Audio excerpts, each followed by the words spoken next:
Good morning, students. In today's video, we will start with the topic Indian Partnership Act 1932. Act detail में है. आज के इस video में हम डिस्कस करेंगे what the partnership is and what are the characteristics of partnership. Indian partnership act came into existence on 1st October 1932. इससे पहले इंडिया में पार्टनरशिप के ऊपर इंडियन कॉन्ट्रैक्ट एक्ट 1872 एप्लीकेबल होता था. Partnership is a specific contract, इसलिए इसके ऊपर इंडियन पार्टनरशिप एक्ट 1932 के प्रोविज़न्स एप्लीकेबल होते हैं. हालांकि जहां पर एक्ट साइलेंट है वहां पर अभी भी इंडियन कॉन्ट्रैक्ट एक्ट के प्रोविज़न्स को रेफ़र किया जाता है. अकॉर्डिंग टू द एक्ट यदि पार्टनरशिप को डिफ़ाइन किया जाए तो it has been defined in section 4 as partnership is a relation between persons who have agreed to share the profits of a business carried on by all or any of them acting for all. तो definition से clear है कि partnership के लिए 2 persons का minimum होना ज़रूरी है जो कि किसी बिजनेस को कैरी ऑन करते हैं in order to share the profits. ये सभी पार्टनर्स पर्सनली इस बिज़नेस को रन कर सकते हैं या कुछ पर्सन्स दूसरे के बिहाफ पे काम कर सकते हैं.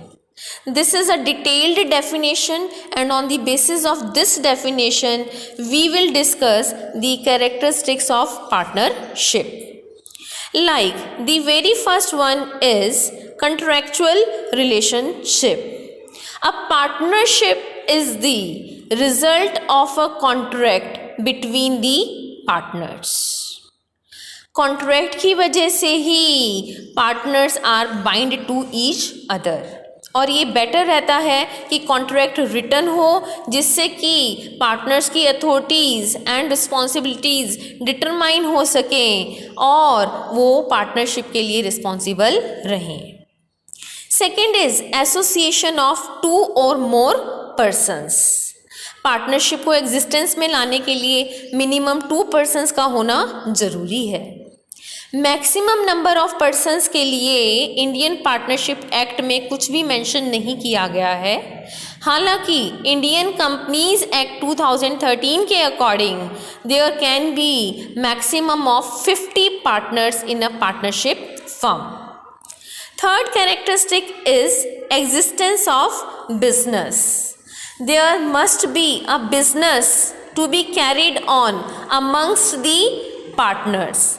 हालांकि ये बिजनेस ट्रेडिंग भी हो सकता है, ऑक्यूपेशन और प्रोफेशनल एक्टिविटीज़ भी हो सकती हैं जिसका पर्पस प्रॉफिट अर्न करना होगा. Next is earning and sharing of profit. Partnership firm का पर्पस फिलैंथ्रोफी नहीं होगा बट इसका पर्पस प्रॉफिट्स अर्न करने के साथ साथ शेयरिंग ऑफ प्रॉफिट भी होगा.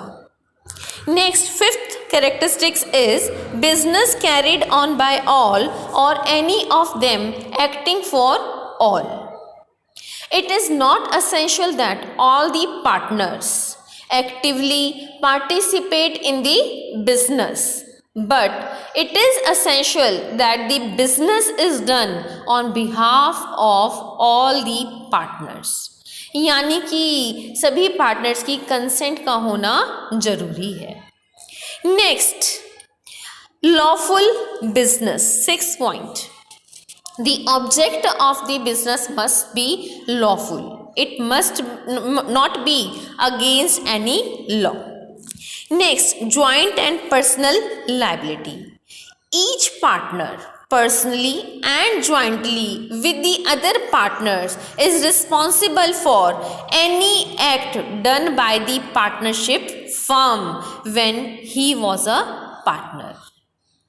Next is implied agency. A partner is also the agent of the firm. Next, no separate entity.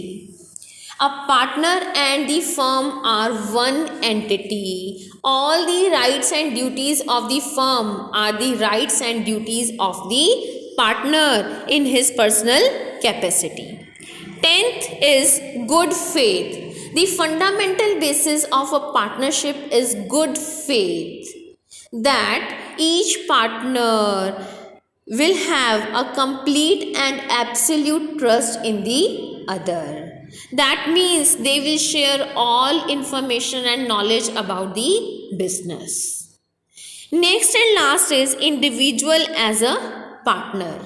Only an individual can be a partner in a partnership firm.